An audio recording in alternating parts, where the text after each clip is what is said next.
RM650,959.21 Itu jumlah keseluruhan sumbangan tunai yang berjaya kita kumpulkan melalui larian kesyukuran MUA.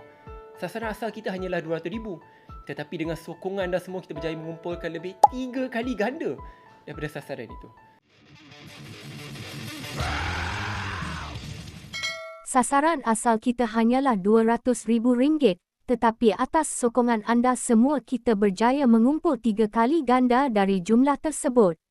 Itulah yang dapat disimpulkan dari kenyataan YB Syed Saddiq apabila Ahli Parlimen MUA berkenaan mengongsikan jumlah kutipan tunai larian kesyukuran sejauh 170 km dari Putrajaya ke MUA yang dilaksanakan beliau pada Khamis dan berakhir pada Ahad lalu.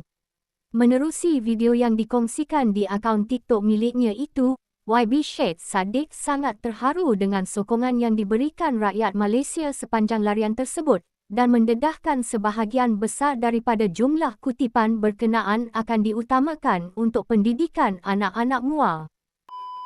RM650,959.21 Itu jumlah keseluruhan sumbangan tunai yang berjaya kita kumpulkan melalui larian kesyukuran MUA. Sasaran asal kita hanyalah RM200,000, tetapi dengan sokongan anda semua kita berjaya mengumpulkan lebih 3 kali ganda daripada sasaran itu.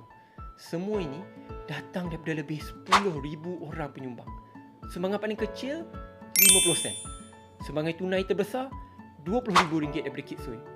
Selain itu, kita turut menerima sumbangan in-kind bernilai RM60,000 daripada Brooks dan RM5,000 daripada Kit Sui. Kita juga terima sokongan biasiswa bernilai RM61,400 daripada Unit Enroll untuk membantu pendidikan pelajar MUA.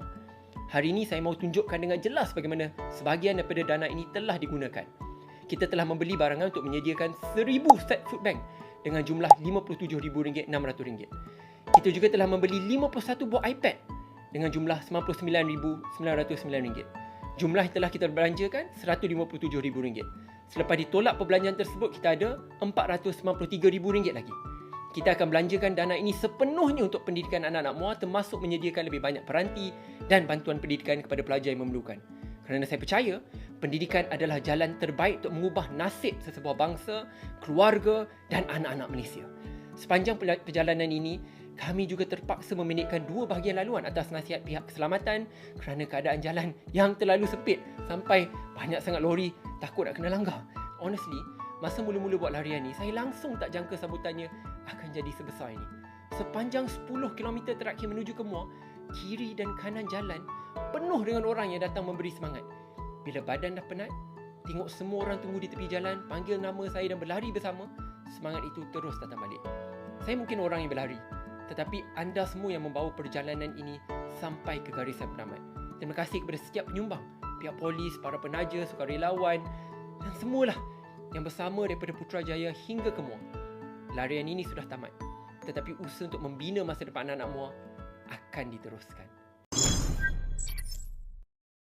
Subscribe with notifications on.